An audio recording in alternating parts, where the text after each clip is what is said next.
SS public convent school Jangipur के online class में आप सभी का स्वागत है। क्लास 11th सब्जेक्ट बायोलॉजी कक्षा 11 के जीव विज्ञान में आज पोषण प्राप्त करने की विधियों के बारे में पढ़ेंगे। पोषण प्राप्त करने की विधियां चल रही थी। इसके पिछले वीडियो में पौधों के बारे में मैं बता चुका था। आज बताना है जंतुओं के बारे में। पोषण प्राप्त करने की विधि जंतुओं में कैसी होती है इसके बारे में। देखिए, एनिमल जो जंतु होते हैं अधिकतर जंतु पोषण ठोस अवस्था में करते हैं, यानी कि जो पोषण करते हैं, जो भोजन होता है ठोस अवस्था में होता है, नहीं तो उसको निगल जाते हैं। ठोस अवस्था में होता है, ठोस पदार्थों को ही अक्सर जंतु ठोस पदार्थों को ही अक्सर खाते हैं या उसको निगल जाते हैं। पोषण की इस विधि को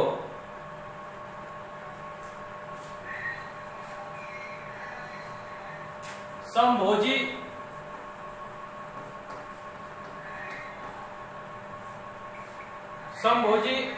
इसको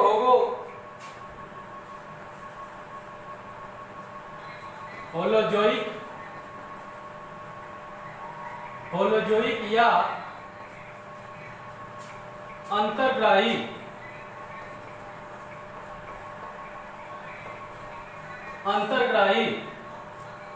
पोषण कहते हैं।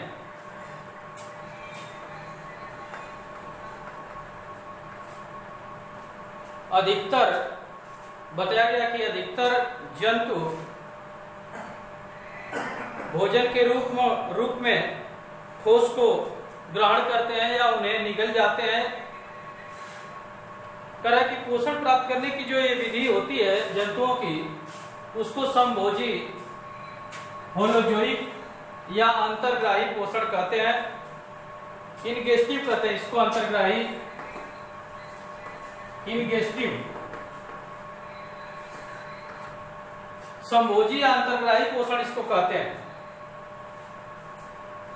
कि यह पोषण विधि जंतु पोषण जो होता है जंतुओं का मुख्य लक्षण होता है, और जंतु समभोजी पोषण के आधार पर कई प्रकार के होते हैं। समभोजी पोषण के आधार पर जंतु निम्नलिखित प्रकार के होते हैं, आपके सामने है। शाकाहारी, हार्बीवोर्स। शाकाहारी जंतु वे जंतु होते हैं जो पौधों का सेवन करते हैं।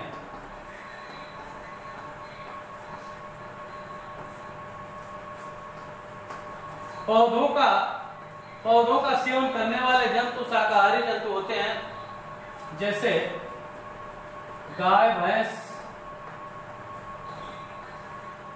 बकरी, खरगोश, टिड्डा, हाथी इत्यादि, हिरण। ये सब जंतु जो हैं शाकाहारी होते हैं। ये भोजन के रूप में पौधों को खाते हैं, तो पौधों को खाने वाले जंतु शाकाहारी कहलाएंगे। आगे देखते हैं मांसाहारी, कार्निवोरस। मांसाहारी वे जंतु होते हैं जो अपने भोजन के रूप में दूसरे जंतुओं को खाते हैं, यानी कि दूसरे जंतुओं को खाने वाले, दूसरे जंतुओं से भोजन प्राप्त करने वाले जंतु मांसाहारी की श्रेणी में आते हैं। वे जंतु जो भोजन के रूप में दूसरे जंतुओं को खाते हैं मांसाहारी की श्रेणी में आते हैं, जैसे शेर, बाघ, बाज। ये सब जंतु होते हैं जो मांसाहारी होते हैं। ये अपने भोजन के लिए दूसरे जंतुओं को खाते हैं। सर्वाहारी, ऑम्निवोर। सर्वाहारी वे जंतु होते हैं जो अपने भोजन के रूप में पौधों और जंतु दोनों को ग्रहण करते हैं। पौधे और जंतु दोनों से अपना भोजन जो प्राप्त करते हैं उनको सर्वाहारी कहते हैं। यानी कि यह सर्वाहारी जंतु क्या हो सकते हैं? शाकाहारी और मांसाहारी दोनों तरह के। पौधों से भी अपना भोजन प्राप्त कर लेते हैं और जंतुओं को भी खाकर अपने भोजन की पूर्ति करते हैं। तो वे जंतु जो पौधे और जंतु दोनों को खाते हैं उनको सर्वाहारी यानी कि ऑमनिवोरस कहते हैं। जैसे उदाहरण के एग्जाम्पल के रूप में मानव को लिया जाए, मानव सर्वाहारी की श्रेणी में आ जाएगा। परजीवी पैरासाइट्स। परजीवी क्या होते हैं? परजीवी वे जंतु होते हैं जो दूसरे जंतुओं से जीवित अवस्था में ही भोजन प्राप्त करते हैं। यानी कि जिनसे वह भोजन प्राप्त करेगा वह जीव जीवित अवस्था में होगा। ऐसे जीवों को पैरासाइट्स कहते हैं। वे जंतु जो दूसरे जंतुओं से जीवित अवस्था में भोजन प्राप्त करे उनको पैरासाइट्स कहेंगे। उस जंतु को खाएगा नहीं, उस जंतु से अपना पोषण प्राप्त करेगा। ऐसे जीव जंतु पैरासाइट्स की श्रेणी में आते हैं, परजीवी की श्रेणी में आते हैं। कुछ परजीवी ऐसे होते हैं जो पोषक के शरीर के बाहर रहकर अपना भोजन प्राप्त करते हैं। उन्हें बाह्य परजीवी कहते हैं। कुछ परजीवी ऐसे होते हैं जो पोषक के शरीर के बाहर रहकर अपना भोजन प्राप्त करते हैं। ऐसे परजीवी को बाह्य परजीवी कहते हैं। बाह्य परजीवी, इसका एग्जाम्पल बाह्य परजीवी का एग्जाम्पल जैसे खटमल, जू हो गया, मच्छर, खटमल, जू, मच्छर, ये बाह्य परजीवी की श्रेणी में आ जाएंगे। ये उदाहरण है जो जीव बाहर रहकर उस जीव से भोजन प्राप्त कर लेते हैं, इनको बाह्य परजीवी कहते हैं। कुछ परजीवी ऐसे होते हैं जो पोषक के शरीर के अंदर रहकर उनसे भोजन प्राप्त करते हैं। ऐसे परजीवी को अंतःपरजीवी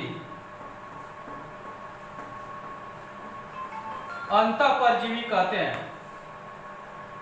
अंतःपरजीवी का उदाहरण जैसे लीवर फ्लूक, एस्कैरिस,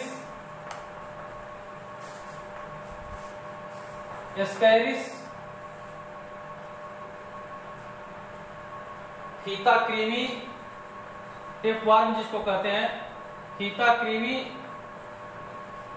ये जीव के शरीर में उदाहरण के रूप में देखेंगे मनुष्य के शरीर में भी ये पाए जाते हैं।